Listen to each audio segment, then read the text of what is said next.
सवाल है और मैं राष्ट्रीय कमांडर हूँ गुलाबी गैंग की, और जो महिलाओं का उत्पीड़न होता है मैं उस पर ज़्यादा ध्यान रखती हूँ। लेकिन ऐसा नहीं है कि कोई महिला झूठ बोल के मेरे यहाँ से चली जाए।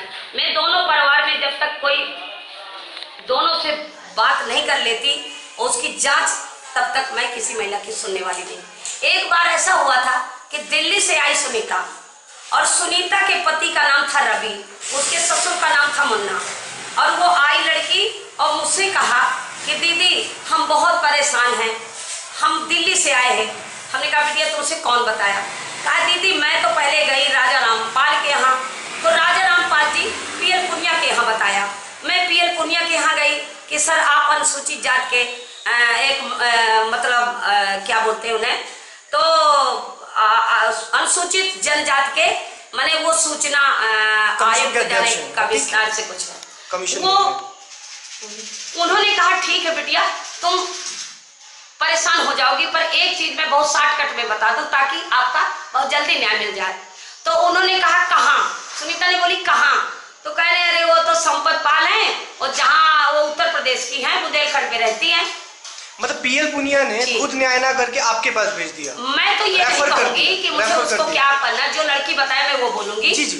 वो लड़की ने बताया कि तो उन्होंने इंटरनेट में दिखाया, तो इंटरनेट में जब देखी वो लड़की मेरे पास आ गई, संपर्क क्रांति से आई, सुबह मेरे घर पहुंचाई और वो बेचारी रोने लगी। तो मैंने कहा पीएल पुनिया के संदर्भ तो मुझे रेफरेंस से आई थी जी हाँ, पीएल पुनिया मेरे यहाँ भेज दिया जी, जो कि उन्हें खुद करना चाहिए ये काम। बिल्कुल उन्होंने मेरे पास भेजा और क्या मान के भेजा मुझे कुछ पता नहीं है। तो वो आई लड़की और मुझसे जब रोने लगी तो मुझे शायद तो आ गई, लेकिन मैं कहा बिटिया तुम कहाँ की हो? कहा मैं राजस्थान की हूँ, मेरी शादी मुरैना में हुई है। मैंने कहा बेटा एमपी का बॉर्डर है, अभी गुलाबी गैंग वहाँ है नहीं और हम कैसे क्या करेंगे? तो उस लड़की को मैं थोड़ी से मैं बोली कि बेटा अभी तुम जाओ, हम तुम्हारा बाद में सुनेंगे। हमने उसको निराश नहीं की। फिर वो लड़की चली गई, फिर वो लड़की रोने लगी। तो हमने कहा अच्छा चली आओ। तो वो आ गई तो मैंने उससे कहा कि बेटा देखो हमारे पास किराया भाड़ा होता नहीं है, हम किसी से सरकार से लेते नहीं है, और हम लोग आएंगे तो कैसे आएंगे, वहाँ गुलाबी गैंग भी नहीं। उन्होंने कहा दीदी ऐसा करो कि तुम ट्रेन से चली आना, हम किराया दे देंगे। अरे मैं कहा सुनो ट्रेन और में तो हम फिर आ जाते हैं, ऐसे कोई बात नहीं। उन्होंने कहा कि दीदी जो भी होगा डीजल का किराया हम दे देंगे। मैं कहा चलो कोई बात नहीं। फिर मेरा लड़का बोला कि तुम अपनी गाड़ी लेके जाओ, तुम परेशान ना हो, वहाँ तुम जाओ। फिर हम अपनी गाड़ी लेके गए, हम शाम की यहीं आ गए। फिर फरीदा को लिया और उसका क्या नाम था वो लड़की को? संगीता ऐसे कुछ नाम था। अरे वो लड़की आई थी पुलिस में होमगार्ड की वो लड़की और मैं, मेरा ड्राइवर गंगा विष्णु, हम 3-4 लोग गए।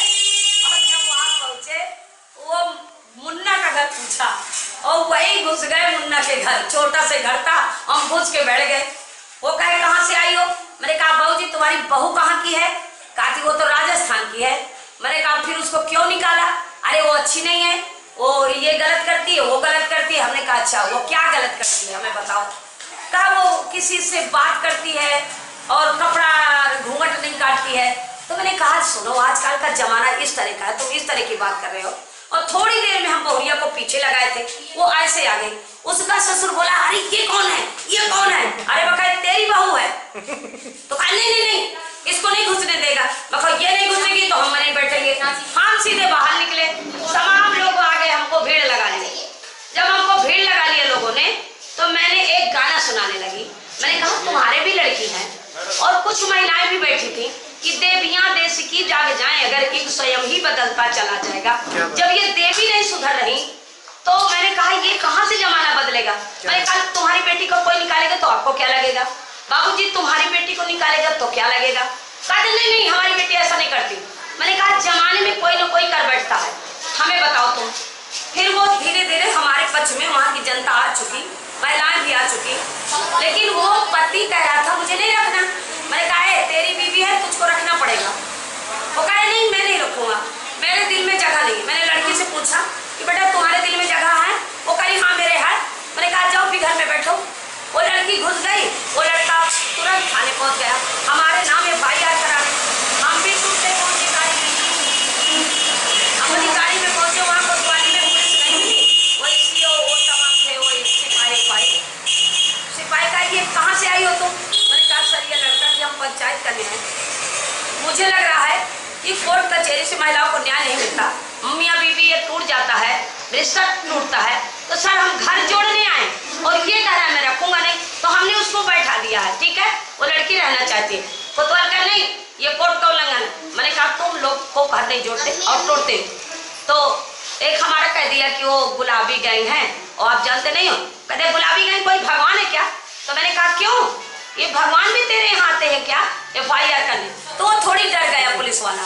जब वो डरा तो मैं तुरंत आई पत्रकारों के पास, हालांकि पत्रकार ने कुछ जवाब नहीं दिया और मैं फिर उनसे पूछा कुछ लोगों से, और तो SP का कार्यालय बताया, फोन नंबर बताया, हम उनको किया।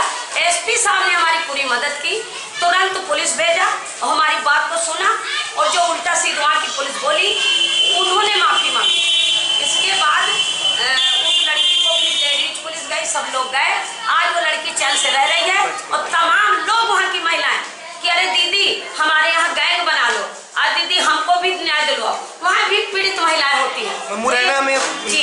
तो नहीं वो लड़की खुद अब मदद कर रही है, उससे लोग मदद मांगने लगे, सुनीता तुम हमारी मदद करो, अपनी दीदी को बुलाओ। अब वो सुनीता वहाँ की लीडर बन गई और सुनीता को लीडर बनाएंगे। अभी हमें जाना है, बरसात खत्म होने के बाद मैं जा रही हूँ, तो गैंग बनाएंगे। इसलिए मुरैना मध्य प्रदेश में अब काम शुरू होगा। हाँ, और उसकी शुरुआत मुरैना से करेंगे जी। अरे वो तो लड़की एक अपना इतिहास बना ले गई और सब लोग उससे पूछते कि तेरी बहू 5 साल की गई, ऐसा कैसे पंचायत निपटी? तो वही की ससुर सराहना करे कि दीदी ने हमको बचा ली।